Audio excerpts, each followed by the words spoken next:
ഇന്ന് നമ്മൾ ചിന്തിക്കുവാനായിട്ട് ആഗ്രഹിക്കുന്നത് UFO വെളിപ്പെടുത്തൽ ഒരു ബൈബിൾ വീക്ഷണത്തിലൂടെ എന്നുള്ള ഒരു സബ്ജക്റ്റാണ്. US ഗവൺമെൻറ് അവരുടെ രഹസ്യ അറകൾ തുറന്നിരിക്കുകയാണ്. UFOവുമായി ബന്ധപ്പെട്ട രഹസ്യങ്ങളൊക്കെ അവർ പുറത്തുവിടുവാനായിട്ട് തുടങ്ങുന്നു. UFO ഫയലുകൾ അവർ ഒന്നിനു പുറകെ ഒന്നായി പരസ്യമാക്കിക്കൊണ്ടിരിക്കുകയാണ്. ലോകം മുഴുവൻ ഇപ്പോൾ അതിൻ്റെ പിന്നാലെയാണ്. UFO എന്നാൽ അൺഐഡൻറ്റിഫൈഡ് ഫ്ലൈയിങ് ഒബ്ജക്റ്റ്, അതായത് തിരിച്ചറിയപ്പെടാത്ത പറക്കും വസ്തു എന്നാണ് അർത്ഥമാക്കുന്നത്. എന്നാൽ ഇതിൻ്റെ പുതിയ പേര് UAP അഥവാ അൺഐഡൻറ്റിഫൈഡ് അനോമലസ് ഫിനോമിനൻ. മുമ്പ് ഇതിനെ അൺഐഡൻറ്റിഫൈഡ് ഏരിയൽ ഫിനോമിനൻ എന്നാണ് അറിയപ്പെട്ടിരുന്നത്. ഇത് തിരിച്ചറിയപ്പെടാത്ത അസാധാരണ പ്രതിഭാസം എന്ന് നമുക്ക് മലയാളത്തിലേക്ക് ട്രാൻസ്ലേറ്റ് ചെയ്യുവാനായിട്ട് കഴിയും. ഫിസിക്സ് നിയമങ്ങളെ പോലും വെല്ലുവിളിക്കുന്ന തരത്തിലുള്ള കാഴ്ചകളെക്കുറിച്ചും പുതിയ സാങ്കേതിക വിദ്യകളെക്കുറിച്ചുമൊക്കെ നമ്മൾ ദിവസവും വാർത്തകളിൽ കേട്ടുകൊണ്ടിരിക്കുകയാണ്. മറ്റ് ലോകങ്ങളിൽ നിന്നുള്ള അതിബുദ്ധിമാന്മാരായ ജീവികളുമായുള്ള ആദ്യ സമ്പർക്കത്തിന്, ഫസ്റ്റ് കോണ്ടാക്റ്റിന് മനുഷ്യരാശിയെ സജീവമായി സജ്ജമാക്കുന്ന പുതിയ ഒരു ആഗോള പ്രതിഭാസം അതിവേഗം വ്യാപരിച്ചു കൊണ്ടിരിക്കുകയാണ്. നമുക്കറിയാത്ത കാര്യങ്ങളെയും ഇരുട്ടിൽ ഒളിഞ്ഞിരിക്കുന്ന ശത്രുക്കളെയും പേടിക്കുന്നത് മനുഷ്യരുടെ ഒരു പൊതുവായ സ്വഭാവമാണ്. ക്രൂരന്മാരായ അന്യഗ്രഹ ജീവികൾ വരുമെന്ന് പേടിക്കുന്നത് മനുഷ്യരെ ഈ ഭൂമിയിൽ തന്നെ ഒതുക്കി നിർത്തുവാനായിട്ടുള്ള ഒരു കാരണമായി നമുക്ക് കാണാം. മനുഷ്യൻ്റെ ഉള്ളിലെ വലിയ ഭയവും ഇന്നത്തെ സിനിമകളിൽ കാണുന്ന സാങ്കല്പിക കഥാപാത്രങ്ങളുമാണ് ഇത്തരം ചിന്തകൾ രൂപപ്പെടുവാനായിട്ടുള്ള ഒരു കാരണം. UFOകളെ കുറിച്ച് ഇപ്പോൾ അഥവാ UAP എന്ന് വിളിക്കുന്ന ഈ കാര്യങ്ങളെക്കുറിച്ച് US ഗവൺമെൻറ് ഞാൻ നേരത്തെ പറഞ്ഞതുപോലെ ഔദ്യോഗികമായി അവരെ വെളിപ്പെടുത്തിക്കൊണ്ടിരിക്കുകയാണ്. ഇവയെക്കുറിച്ച് US ഗവൺമെൻറ് ഇടയ്ക്കിടെ ചില വെളിപ്പെടുത്തലുകൾ ഒന്നിനു പുറകെ ഒന്നായി നടത്തിക്കൊണ്ടിരിക്കുന്നു. ഇത്തരം കാര്യങ്ങളെക്കുറിച്ച് നിരന്തര ചർച്ചകൾ നടക്കുന്നത് കൊണ്ടാണ് അന്യഗ്രഹ ജീവികൾ നമ്മളെ വന്ന് ആക്രമിക്കുവാനായിട്ട് സാധ്യതയുണ്ട് എന്ന തരത്തിലുള്ള സംസാരം ആളുകൾ പുറത്തേക്ക് കൊണ്ടുവരുന്നത്. ശാസ്ത്ര ചർച്ചകളിൽ ചില ചിന്തകർ ഡാർക്ക് ഫോറസ്റ്റ് എന്ന സിദ്ധാന്തം മുന്നോട്ട് വെക്കുന്നു. അതായത് നമ്മേക്കാൾ സാങ്കേതികമായി മുന്നേറിയ അന്യഗ്രഹ ജീവികൾ, ഏലിയൻസ്, ഭാവിയിൽ നമ്മൾ അവർക്കൊരു ഭീഷണി ആയേക്കാം എന്നുള്ള ചിന്ത കാരണം അവർ ഈ ഭൂമിയിലേക്ക് വന്ന് മുൻകൂട്ടി തന്നെ നമ്മളെ ഇല്ലാതാക്കുവാനായിട്ട് ശ്രമിക്കും എന്നുള്ളതാണ് ഈ വാദം പറയുന്നത്. അവർ പറയുന്നത് പ്രപഞ്ചം ഒരു ഇരുണ്ട വനം പോലെയാണ്. ഇതിലെ ഓരോ അന്യഗ്രഹ നാഗരികതകളും ആയുധമേന്തിയ വേട്ടക്കാരെ പോലെ ഒളിച്ചിരിക്കുന്നു. ജീവൻ നിലനിർത്തുവാൻ മറ്റ് നാഗരികതകളെ നശിപ്പിക്കുകയേ വഴിയുള്ളൂ എന്നാണ് ഈ ഏലിയൻസ് കരുതുന്നത്. എന്നാൽ ഈ ആധുനിക അന്യഗ്രഹ പ്രതിഭാസത്തെക്കുറിച്ച് ബൈബിൾ നമുക്ക് കൃത്യമായ പ്രവചന മുന്നറിയിപ്പുകൾ നൽകുന്നുണ്ട് എന്ന് ഞാൻ വിശ്വസിക്കുന്നു. ഇതുമായുള്ള ബന്ധത്തിൽ ചില പ്രധാന ചോദ്യങ്ങൾ ഇവയാണ്. നമ്മൾ അന്വേഷിക്കുന്ന ഉത്തരം ഈ പ്രപഞ്ചത്തിൽ ഒളിഞ്ഞു കിടക്കുന്നു എന്നാണോ നിങ്ങൾ വിശ്വസിക്കുന്നത്? രണ്ടാമത്തെ ചോദ്യം, ശാസ്ത്രജ്ഞന്മാർ നമ്മെ ബോധ്യപ്പെടുത്താൻ ശ്രമിക്കുന്നത് അതാണോ ശരിയായ ആൻസർ, അതോ ബൈബിളിൽ വെളിപ്പെടുത്തിയിരിക്കുന്നതാണോ ശരിയായ ഉത്തരം എന്നുള്ളതാണ്. UAPയുമായി ബന്ധപ്പെട്ട ആദ്യ എപ്പിസോഡിലേക്ക് സ്വാഗതം. ഈ പരമ്പരയിലെ ആദ്യത്തെ വീഡിയോ ആണ് നിങ്ങൾ കണ്ടുകൊണ്ടിരിക്കുന്നത്. ഇനി ഈ പരമ്പര ഈ വീഡിയോ ഒരു അടിസ്ഥാനം ഇടുവാനായിട്ട് മാത്രമാണ് ഞാൻ ശ്രമിക്കുന്നത്. ഏറ്റവും പുതിയ സൈനിക വെളിപ്പെടുത്തലുകൾ നമ്മൾ പരിശോധിക്കുകയും അതോടൊപ്പം ബൈബിൾ വിവരിച്ചിരിക്കുന്ന ആത്മീയവും മറ്റ് തലങ്ങളിലുള്ളതുമായി, അതായത് ഇന്റർ ഡയമെൻഷണൽ യാഥാർത്ഥ്യങ്ങളുമായി അവർ എങ്ങനെ പൊരുത്തപ്പെടുന്നു എന്നുള്ളതാണ് നമ്മൾ ഇതിലൂടെ പരിശോധിക്കുന്നത്.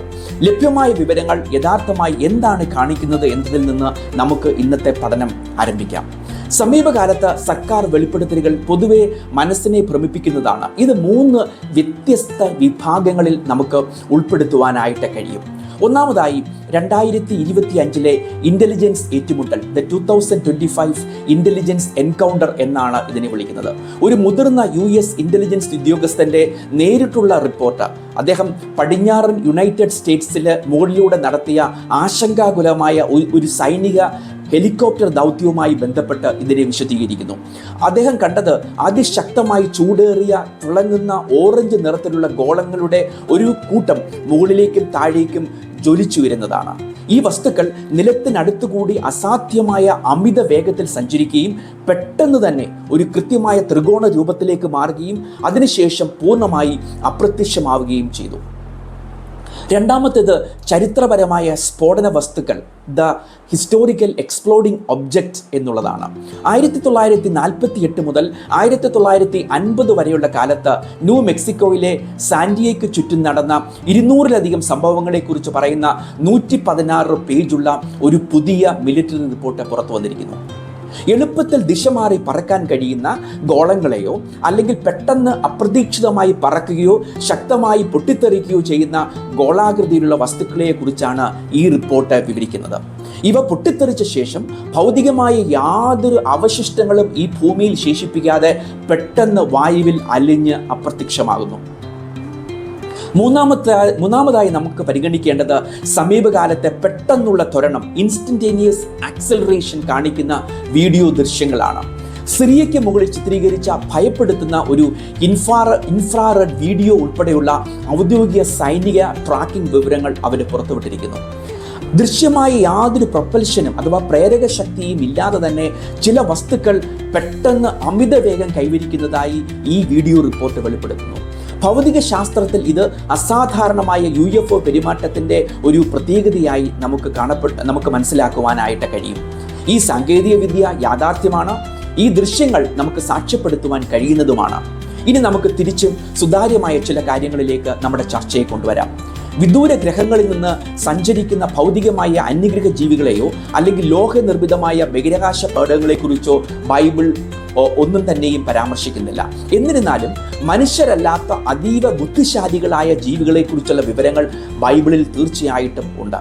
വിശുദ്ധ ഗ്രന്ഥം ഇവരെ ബാഹ്യപ്രപഞ്ചത്തിൽ നിന്നുള്ള ജൈവികമായ അന്യഗ്രഹ ജീവികളായി കാണുന്നില്ല. അതിനു പകരം അവരെ ആത്മീയമായ അല്ലെങ്കിൽ മറ്റ് തലങ്ങളിലുള്ള ഇന്റർ ഡയമെൻഷനൽ ജീവികളായി ഇതിനെ തരംതിരിച്ചിരിക്കുന്നു. ഈ ജീവികൾ നമ്മുടെ ഭൗതികവും നിരീക്ഷിക്കാനാകാത്തതുമായ പ്രപഞ്ചത്തിന് പൂർണ്ണമായും പുറത്തുള്ള ലോകങ്ങളിൽ നിന്നാണ് ഇങ്ങോട്ട് കടന്നു വരുന്നത്. എന്നിരുന്നാലും നമ്മുടെ ഭൗതിക ലോകത്തിലേക്ക് തുളച്ചു കയറുവാനായിട്ടും നമ്മുടെ ശാസ്ത്ര നിയമങ്ങളെ ബ്രേക്ക് ചെയ്യുവാനായിട്ടും ഇവയ്ക്ക് കഴിവുണ്ട് എന്നുള്ളത് ഒരു യാഥാർത്ഥ്യമാണ്. ദൈവശാസ്ത്രത്തിൽ അഥവാ തിയോളജിയിൽ നമുക്കിവരെ ഇന്റർ ഡയമെൻഷനൽ ശക്തികൾ എന്ന് വിളിക്കാം. ഇവയെ പ്രധാനമായിട്ടും 2 ഗ്രൂപ്പുകളായിട്ട് നമുക്ക് തരംതിരിക്കാം. ഒന്നാമതായിട്ട് നല്ല ദൂതന്മാരും ദുരാത്മാക്കളും, ഏഞ്ചൽസ് ആൻഡ് ഡീമൻസ്.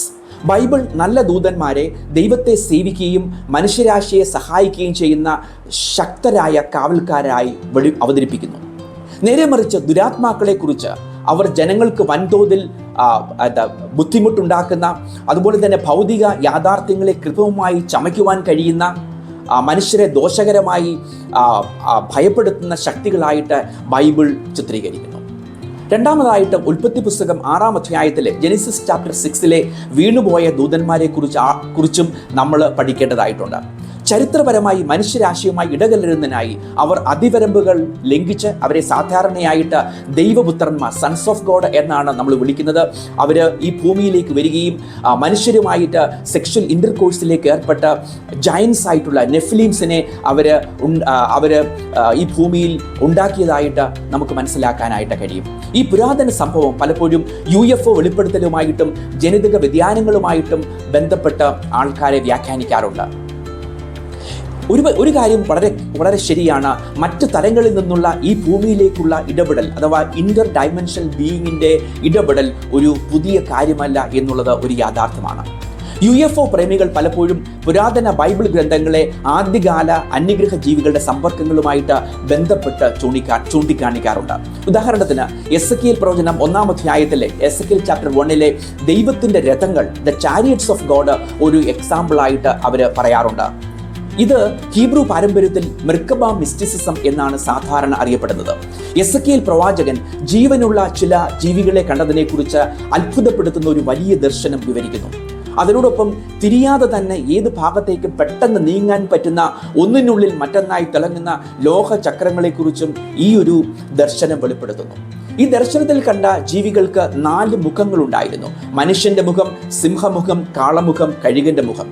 ഇവ ദൈവത്തിൻ്റെ സൃഷ്ടിയുടെ വിവിധ ഭാഗങ്ങളെ സൂചിപ്പിക്കുന്നു എന്നാണ് ഞാൻ വിശ്വസിക്കുന്നത്. മനുഷ്യൻ ബുദ്ധിയും വിവേകത്തെയും സൂചിപ്പിക്കുന്നു, സിംഹം ശക്തിയെ സൂചിപ്പിക്കുന്നു. അങ്ങനെയാണ് നമ്മൾ ഈ ഭാഗത്തെ നമ്മൾ സാധാരണ വ്യാഖ്യാനിക്കുന്നത്. അതുപോലെ തന്നെ തിരിയാതെ തന്നെ 4 ദിശയിലേക്കും ഒരേപോലെ നീങ്ങാൻ കഴിയുന്ന ചക്രങ്ങളെക്കുറിച്ച് ഈ പ്രവചനം പറയുന്നു. അത് ദൈവത്തിൻ്റെ സവിശേഷതയെക്കുറിച്ച്, പ്രത്യേകിച്ചും ദൈവത്തിൻ്റെ സർവ്വവ്യാപിത്വം, ദൈവിക പരിപാലനം എന്നിവയെ വെളിപ്പെടുത്തുന്നു എന്നുള്ള വിധത്തിലാണ് നാം സാധാരണയായി ഇതിനെ വ്യാഖ്യാനിക്കുന്നത്. ദൈവശാസ്ത്ര പണ്ഡിതന്മാർ ഇതിനെ ദൈവത്തിൻ്റെ മഹിമയുടെ, ഗ്ലോറി ഓഫ് ഗോഡിൻ്റെ ഒരു വെളിപ്പെടുത്തലുമായിട്ട് ബന്ധത്തിൽ വ്യാഖ്യാനിക്കുന്നു. എന്നാൽ ആധുനിക ഈ അന്യഗ്രഹ സിദ്ധാന്തക്കാർ, ഏൻഷ്യൻ്റ് ഏലിയൻ തിയറീസ്, ഇതിനെ അന്യഗ്രഹ പേടകങ്ങളുടെ ഒരു സമ്പർക്കവുമായിട്ട് ബന്ധത്തിൽ വ്യാഖ്യാനിക്കുന്നു. ഇത്തരം ചിന്താഗതിക്കാർക്ക് ഈ വിവരണം ആകാശത്തു നിന്നുള്ള തട്ടിക്കൊണ്ടൽ പോകലുകൾക്കോ, അതായത് ഏലിയൻ അബ്ഡക്ഷൻ അല്ലെങ്കിൽ തിരിച്ചറിയപ്പെടാത്ത ആകാശ പ്രതിഭാസം UAPയുമായിട്ട് ബന്ധത്തിൽ അവർ ഇതിനെ മനസ്സിലാക്കുന്നു. പക്ഷേ ബൈബിൾ പശ്ചാത്തലം വെറും അന്യഗ്രഹ ജീവികളേക്കാൾ വളരെ ആഴത്തിലുള്ള ചില സത്യങ്ങളാണ് വെളിപ്പെടുത്തുന്നത്. ഈ പ്രതിഭാസങ്ങളെക്കുറിച്ചുള്ള ചർച്ചകൾ ഗവൺമെൻറ്റുകൾ പുറത്തേക്ക് വിടുമ്പോൾ ആഗോള സഭ ഒരു നിർണായക വഴിത്തിരിവിൽ എത്തി നിൽക്കുന്നു. ഇന്ന് ബൈബിൾ സ്കോളേഴ്സ് 2 പ്രധാന വ്യാഖ്യാനങ്ങളുമായിട്ടാണ് ഇതുമായുള്ള ബന്ധത്തിൽ മനസ്സിലാക്കുന്നത്. ഒന്നാമത്തേത് കോസ്മിക് മഹിമാ വീക്ഷണം, കോസ്മിക് മെജസ്റ്റിക് വ്യൂ. ഈ വീക്ഷണം പറയുന്നത് പ്രപഞ്ചം വളരെ വിശാലമായതുകൊണ്ട് ദൈവം മറ്റ് ഗ്രഹങ്ങളിലും ബുദ്ധിയുള്ള ജീവികളെ സൃഷ്ടിച്ചിട്ടുണ്ടാകാം. ഈ വീക്ഷണമനുസരിച്ച് അന്യഗ്രഹ ജീവികളെ കണ്ടെത്തുന്നത് ക്രിസ്തീയ വിശ്വാസത്തിന് എതിരല്ല എന്ന് വ്യാഖ്യാനിക്കുന്നു. അതും മറ്റ് ഗ്രഹങ്ങളിലുള്ള ജീവനുള്ള വസ്തുക്കൾ അത് ദൈവത്തിൻ്റെ മഹത്വത്തെ, ദൈവത്തിൻ്റെ മഹിമയെ വ്യാഖ്യാനിക്കുന്നു എന്ന് അവർ പറയുന്നു. രണ്ടാമത്തെ വ്യാഖ്യാനം ആത്മീയ വഞ്ചനാ വീക്ഷണം, സ്പിരിച്വൽ ഡിസെപ്ഷൻ വ്യൂ എന്ന പേരിലാണ് അറിയപ്പെടുന്നത്. സുവിശേഷ വിഹിത പണ്ഡിതന്മാരിൽ ഭൂരിഭാഗവും ഇതിനെ ഒരു മുന്നറിയിപ്പായി കാണുന്നു. ആധുനിക UFO പ്രതിഭാസം അതൊരു ബയോളജിക്കൽ അല്ല, അതൊരു ആത്മീയ തലത്തിലുള്ളതാണ് എന്ന് ഈ ഒരു പണ്ഡിതന്മാർ വ്യാഖ്യാനിക്കുന്നു. ദൈവത്തിലുള്ള വിശ്വാസവും അതുപോലെ തന്നെ മനുഷ്യ ചരിത്രവും ബൈബിളിൻ്റെ സൃഷ്ടിപ്പിനെയും ഒക്കെ മാറ്റി എഴുതുവാനായിട്ട് അതീവ സൂക്ഷ്മതയോടെ രൂപകൽപ്പന ചെയ്ത ദുരാത്മ ശക്തികളുടെ ഒരു വഞ്ചനാപരമായ പ്രകടനമാണ് ഇത് എന്ന് അവർ വ്യാഖ്യാനിക്കുന്നു.